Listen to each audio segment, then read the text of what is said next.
¿Podría precisar un poco más la noción de logos y mostrar su realización en la poesía, la filosofía y la historia? El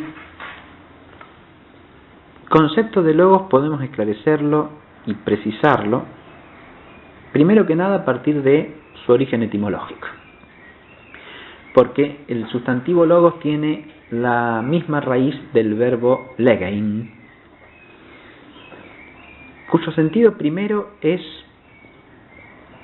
el hacer la recolección después de la siega. Una vez que el cereal ya está maduro, se lo siega. La tarea de recoger, de hacer la recolección, se llama en griego legein. Esa actividad es legein.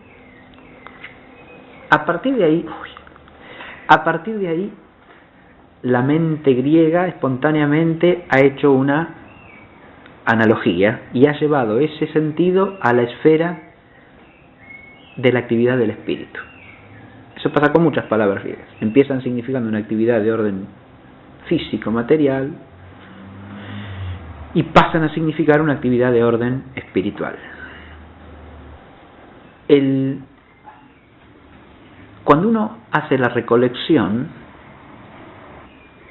obviamente, primero que nada, reúne lo que está disperso. Porque el trigo o la cebada que ha sido cortado está esparramado en el campo. Entonces lo primero que hacer es juntar. Y una vez que se ha juntado, que se ha reunido, que se ha congregado, eso hay que ordenarlo de alguna manera. Hay que hacer montoncitos, atados, haces.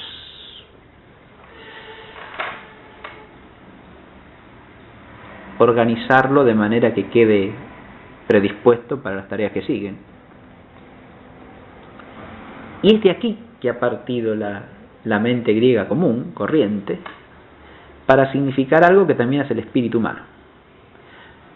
Nosotros, espontáneamente, porque tenemos capacidades de conocimiento, adquirimos multitud de noticias acerca de la realidad que nos rodea. Captamos la realidad. Pero para poder entenderla, necesitamos que esos conocimientos adquieran unidad y orden. Es decir, hay que reunir esos conocimientos y ahora en la esfera de la inteligencia adquieren unidad, o sea, se reúnen auténticamente solo en la medida en que adquieren un orden inteligible. Entonces hay una actividad de reunir, ordenar, diríamos, ¿no? Ser esas dos cosas a la vez. Si se quiere unir ordenando, ¿qué es lo que significaría legein? Pero ahora se ha dicho del espíritu. Entonces el espíritu realiza esta actividad legein cuando, con respecto a cualquier realidad que es objeto de la inteligencia, reúne todo lo que conoce y procura darle un orden. Pero ahora viene el asunto. Ese orden es un orden que pongo yo arbitrariamente. Yo he hablado hasta aquí de ordenar porque partía de la imagen tomada de la recolección. Y ahí, claro, lo que está desparramado es pasivo respecto de la actividad del hombre. El hombre lo une y lo ordena a su manera. Lo ordena como quiere o como le parece mejor. El orden lo pone el hombre. En cambio, en la esfera de la actividad de la inteligencia no es así. Porque si uno quiere hacer un discurso inteligente acerca de cualquier cosa, lo que tiene que procurar es captar el orden que está en las cosas. Captar el orden que está en la cosa de la que tiene que hablar. Es decir, para advertir el aspecto dinámico original de lo que es el logos, quizá una manera sencilla es pensar qué hace uno cuando tiene que hacer un discurso inteligible y al mismo tiempo inteligente acerca de algo. Inteligente quiere decir que me permita entender eso de lo que voy a hablar. Lo que tengo que hacer es, claro, llamar a mi entendimiento todo lo que pueda conocer acerca de eso y encontrar un orden.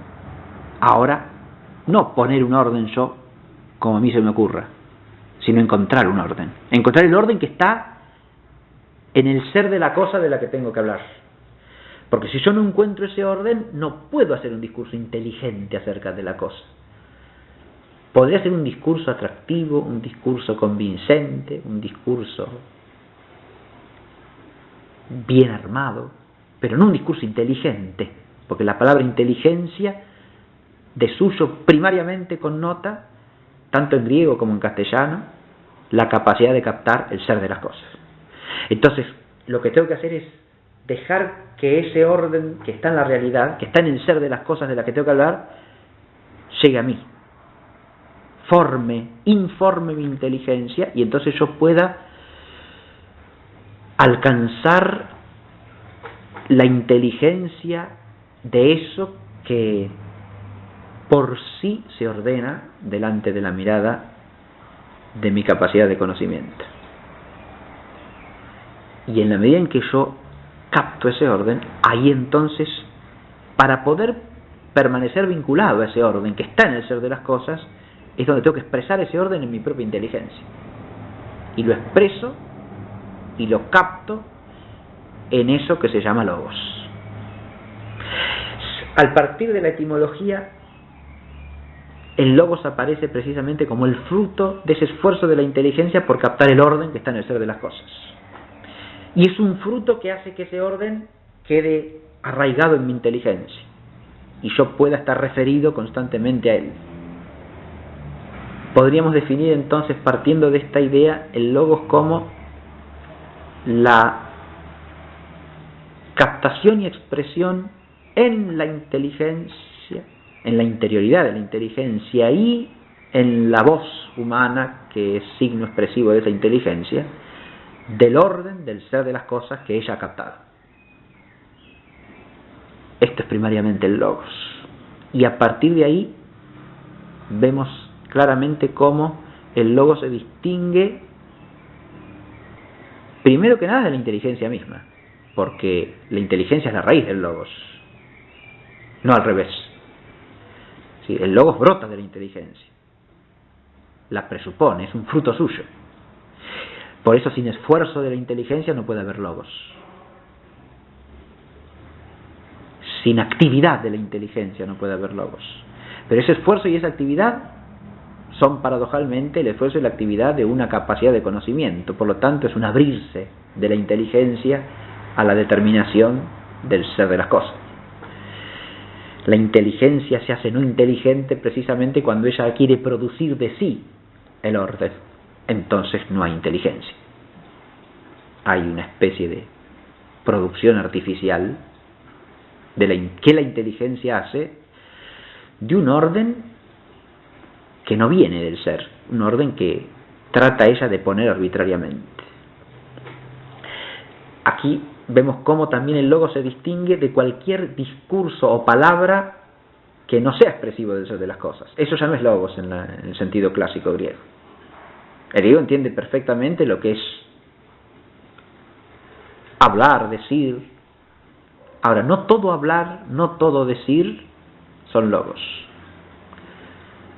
De hecho, la palabra legein no se aplica a cualquier hablar o decir, y mucho menos logos. Un discurso meramente retórico no es logos. Ahora, como la naturaleza del hombre espontáneamente da origen al logos, en su forma más primaria, que es el concepto mismo, como verbo mental, es decir, esa expresión, ese signo expresivo del ser de la cosa en la inteligencia, en la medida en que simplemente aprende la inteligencia algo que es, eso que llamamos concepto. El logos en su forma más primitiva es algo que surge tan espontáneamente en la inteligencia humana y es tan connatural a ella que sin ningún concepto difícilmente puede haber incluso un discurso retórico. Pero el discurso meramente retórico tiende incluso a suprimir la hondura del concepto, porque toma las palabras según significaciones degradadas, las toma más por su connotación emocional que por su significado conceptual, las toma más por su eficacia práctica que por lo que significan auténticamente, no se preocupa nunca por definirlas, al contrario, rehúye la definición porque manipula las palabras para obtener efectos prácticos. Eso es lo propio de una retórica sin logos, una retórica que se desvía del logos. Ese tipo de discurso es antagónico con el logos. Entonces, el lenguaje humano de suyo no es equiparable al logos, porque el lenguaje humano puede discurrir por la vía del logos o no, o puede dejarse arrastrar por una inercia meramente retórica en la cual el logos tiende a ser abolido. En la concepción clásica griega, para terminar, ese logos, que brota de un esfuerzo del espíritu humano por captar el orden del ser de las cosas, tiene tres dimensiones fundamentales. Es primero que nada logos poético, segundo logos filosófico y tercero logos histórico. El logos empieza siendo poético porque esa forma de logos que es la poesía, o para decirlo en griego, la música, es la manifestación primordial del reconocimiento del orden que está en la realidad como celebración de ese orden. Es decir, la poesía lo que trata de hacer es manifestar el descubrimiento del orden y celebrarlo. Y en este sentido, la palabra poética es la que manifiesta primariamente el sentido de las cosas y por lo tanto es la morada de todo otro logos, porque la palabra poética es la que instaura la conciencia, la memoria del orden y eleva la mirada del hombre hacia lo que trasciende su mundo y su propio ser. En este sentido hay que volver siempre al proemio de la teogonía de Hesíodo y a la idea de que la musa introduce su canto de celebración del orden en el mundo humano, y eso es lo que le permite al hombre levantar la cabeza de los negocios temporales, de las necesidades inmediatas de la vida material. No ser mero vientre, como dice la expresión de Hesíodo, sino levantar la mirada hacia más allá. Y en ese sentido, el logos poético es la raíz de la vida lógica. Lo digo así para que suene lo más paradójico posible, porque nosotros, según nuestras representaciones habituales hoy día, si hablamos de un poeta y hablamos de un lógico, parece que hablamos de cosas antagónicas, porque se asocia a la poesía una imaginación que no tiene nada de racional y la lógica una especie de puro algoritmo matemático. Entonces parece que son dos cosas que se dan de patadas entre sí. Ahora, en la visión originaria del logos poético, el logos poético es, como dije recién, la morada de cualquier otro logos. Y por eso la filosofía presupone la poesía, según el ritmo de la mente griega. En una cultura donde la poesía, en el sentido de música, fuese suprimida, no podría haber filosofía. El logos filosófico, ahora, sobre esa base que le da el logos poético, trata de indagar reflexivamente las causas y los principios del orden. Y eso es lo propio suyo. Llegar a inteligir el orden desde las causas y los principios y poder advertir cómo desde esos principios, desde esas causas, y en última instancia desde la causa de todas las causas, la arjé de la physis, se puede inteligir la totalidad de las cosas. Este esfuerzo del logos filosófico, a su vez, permite que aparezca una tercera dimensión. El logos filosófico está vinculado a verdades que son de orden universal. y necesario, que tienen que ver con principios y causas que atraviesan todas las cosas. Pero el hombre vive una existencia singular, concreta, en relaciones de hechos que también son singulares y concretos. Y ahí aparece el tercero logos, el logos histórico. En el logos histórico se trata de inteligir un orden en los hechos relevantes del pasado humano, que le permitan al hombre visualizar el sentido de los hechos y ciertas constancias que, sin ser necesarias, están asociadas a la condición humana y que se manifiestan a través de los hechos singulares. De manera que el conocimiento de los hechos del pasado puede iluminar desde el logos, que capta esos elementos que son relativamente constantes, puede iluminar los senderos del hombre, incluso hacia el futuro, y en todo tiempo. Pero este logos histórico también presupone los dos anteriores, porque los acontecimientos de la realidad concreta del hombre no pueden tener sentido alguno si la totalidad no tiene orden. Y a su vez no podemos ni vislumbrar esos elementos constantes sin un cierto conocimiento de la naturaleza humana en lo que tiene de necesario, y eso viene del saber filosófico. Por lo tanto, tanto la poesía como la filosofía enmarcan ese tercer orden de logos, que es el logos histórico. Si acá tenemos un orden que no es arbitrario, no es caprichoso, es un orden jerárquico y al mismo tiempo genético, porque como un logos presupone el anterior, históricamente se han dado en ese orden. Pero una vez que existen todos, ese orden sigue subsistiendo, porque es un orden esencial.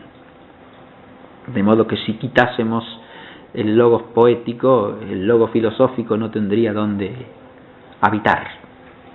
Y lo mismo pasaría con el logos histórico si suprimiésemos el logos filosófico. Y de hecho es algo que se puede observar en la historia del pensamiento humano como logos. En cualquier instancia histórica en que la poesía como música se extinga o tienda a ser suprimida, es decir, ese reconocimiento celebrante de un orden que trasciende al hombre, que obviamente en la tradición cristiana se da incluso con mayor fuerza que la tradición griega antigua, porque se trata del orden que existe en toda la creación y que procede del Dios creador, soberano y omnipotente, de manera tal que es el orden que brota del amor infinito de ese Dios que por amor ha creado todas las cosas. Ese orden que solo Él nos puede manifestar como designio suyo a través de la palabra revelada. Eso es el fundamento de una celebración del orden que da morada a toda reflexión sobre el orden. Pero a medida en que eso, insisto, la poesía como música tiende a ser abolida, la filosofía pierde su casa, no tiene dónde morar, y entonces se convierte en una errante en la medida en que puede subsistir. Anda buscando morada, ¿no? Por caminos que quién sabe cuáles son. Y lo mismo pasa con la historia cuando queda abolida la poesía y la filosofía en sentido propio, porque donde no hay recurso a los principios de las causas universales y necesarios de las cosas, el historiador ¿dónde hace pie? La historia tiende a disolverse en algo que no es historia, y tiende a transformarse ella misma en una especie de pseudofilosofía, es decir, en lugar de conocer los hechos singulares, se transforma en una especie de aplicación de leyes universales y necesarias a acontecimientos que pasan a ser en el fondo anecdóticos. Es decir, ella usurpa el lugar de aquello que tendría que ser su casa. el pensamiento pseudofilosófico también tiende a hacer lo mismo con respecto a esa poesía que es celebración del orden, ¿no?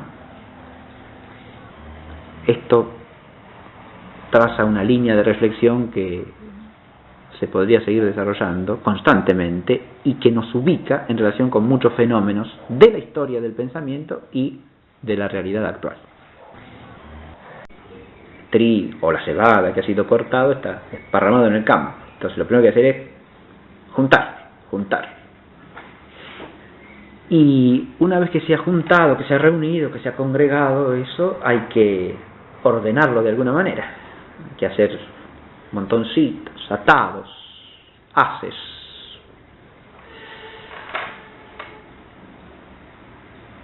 Organizarlo de manera que quede predispuesto para las tareas que siguen. Y es de aquí que ha partido la mente griega común, corriente, para significar algo que también es el espíritu humano. Nosotros, espontáneamente, porque tenemos capacidades de conocimiento, adquirimos en griego legein. Esa actividad es legein. A partir de ahí, la mente griega espontáneamente ha hecho una analogía y ha llevado ese sentido a la esfera de la actividad del espíritu.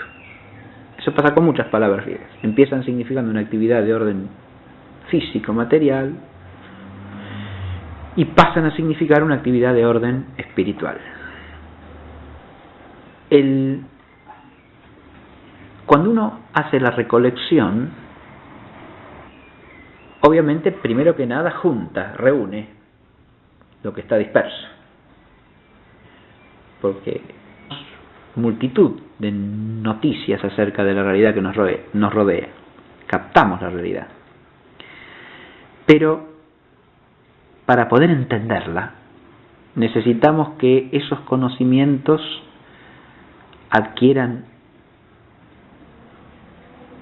unidad y orden. Es decir, hay que reunir esos conocimientos y ahora en la esfera de la inteligencia adquieren unidad, o sea, se reúnen auténticamente solo en la medida en que adquieren un orden inteligible. Entonces hay una actividad de reunir, ordenar, diríamos, ¿no? Hacer esas dos cosas a la vez. Si se... ¿Podría precisar un poco más la noción de logos y mostrar su realización en la poesía, la filosofía y la historia? El concepto de logos podemos esclarecerlo y precisarlo, primero que nada a partir de su origen etimológico. Porque el sustantivo logos tiene la misma raíz del verbo legein, cuyo sentido primero es el hacer la recolección después de la siega. Una vez que el cereal ya está maduro, se lo siega. La tarea de recoger, de hacer la recolección, quiere unir ordenando, ¿qué es lo que significaría legein? Pero ahora se ha dicho del espíritu. Entonces el espíritu realiza esta actividad legein cuando, con respecto a cualquier realidad que es objeto de la inteligencia, reúne todo lo que conoce y procura darle un orden. Pero ahora viene el asunto. Ese orden es un orden que pongo yo arbitrariamente. Yo he hablado hasta aquí de ordenar porque partía de la imagen tomada de la recolección. Y ahí, claro, lo que está desparramado